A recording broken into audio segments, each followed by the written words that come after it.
अगर इन 4 राज्यों का अगर हम जिक्र करें, मध्य प्रदेश में जहां भारतीय जनता पार्टी की सरकार पिछले 18 वर्षों से सत्ता में थी, जहां कांग्रेस के लोग इस बात को मान करके चल रहे थे कि बहुत प्रयास करने की आवश्यकता नहीं है, एंटी इनकम्बेंसी इस प्रकार से है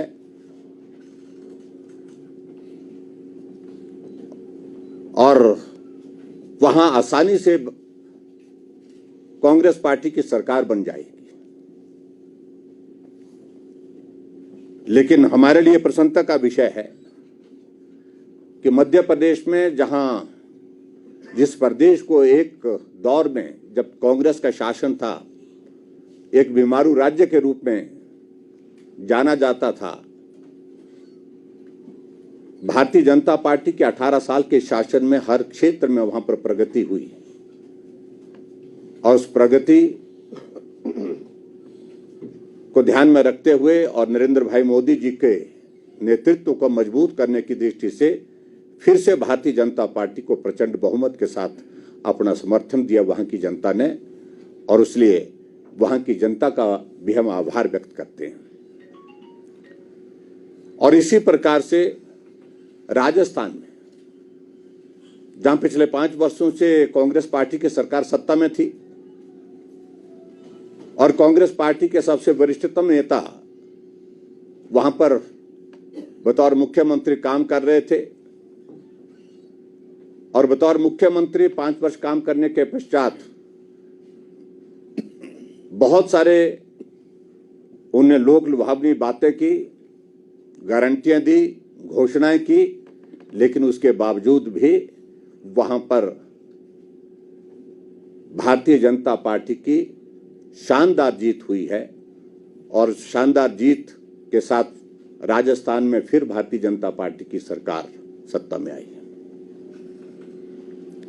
और इसी प्रकार से छत्तीसगढ़ के मुख्यमंत्री बघेल जी यहां हिमाचल प्रदेश के लिए भी चुनाव के दिनों में आते जाते रहे, क्योंकि उनको चुनाव का प्रभारी यहां पर घोषित किया था कांग्रेस पार्टी ने। और कांग्रेस वाले इस बात को लेकर के बार बार हर जगह कहते छत्तीसगढ़ मॉडल। लेकिन अभी हाल ही में जो चुनाव हुआ और उस चुनाव में छत्तीसगढ़ में 90 में से 54 सीटें जीत करके भारतीय जनता पार्टी सत्ता में आई और वहां के उप मुख्यमंत्री भी चुनाव हार गए।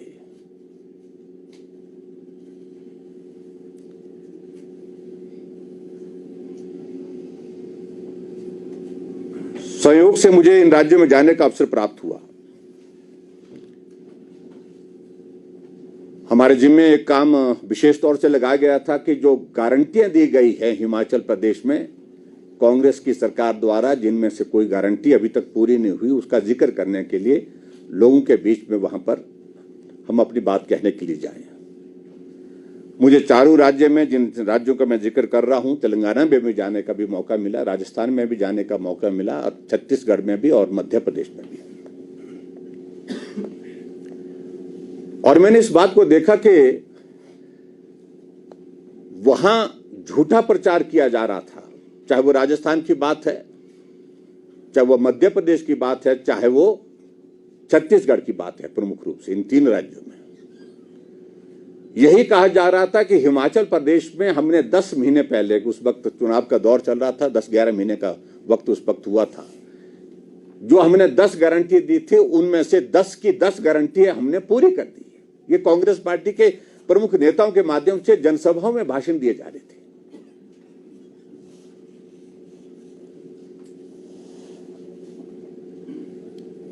लेकिन हमने भी अपनी बात वहां पर पत्रकार